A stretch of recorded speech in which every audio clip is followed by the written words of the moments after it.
the Gritr Stealth Folding Knife. 3 positives, 2 negatives. Positive number 1, D2 tool steel. It's a high carbon, high chromium alloy. This sits just below the true stainless steel on the hardness scale.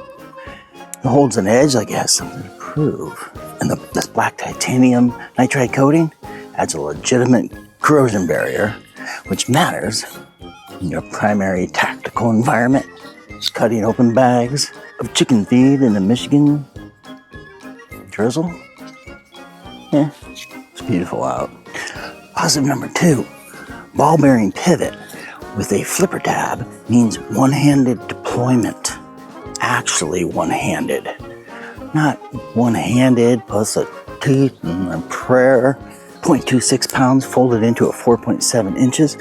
This thing disappears in a pocket, which is critical when you're already carrying a phone, dog treats, whatever hair tie your daughter handed you at 7 a.m.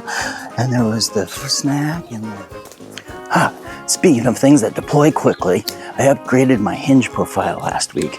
I got a match in under 4 minutes. Yeah, turns out she was a bot selling cryptocurrency.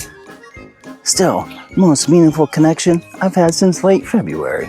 Positive number 3, these G10 textured scales are fiberglass laminated resin, the same composite that they use in circuit boards.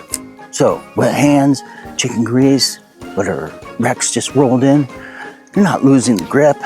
The extended jimmying on the spine gives your thumb an actual physical shelf to sit on. And the liner lock is a proven mechanism that keeps the blade from folding back on your fingers mid-cut. Because nothing says suburban competence like explaining to the AR nurse that a pocket knife beat you. Negatives, I always find you 2. 6 reviews, 5 stars. No 1 stars, no 3 stars. No, this knife murdered my expectations and my thumb.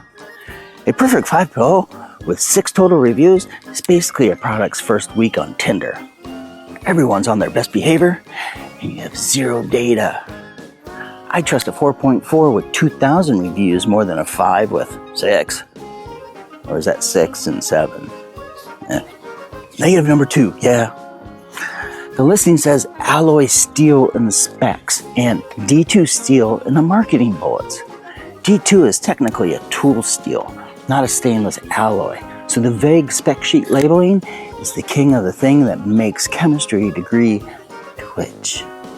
It's probably fine, but if you're going to brag about your blade steel, at least be consistent about it in your own product page. My daughters can't keep their story straight about who borrowed my good scissors either. So I recognize the energy.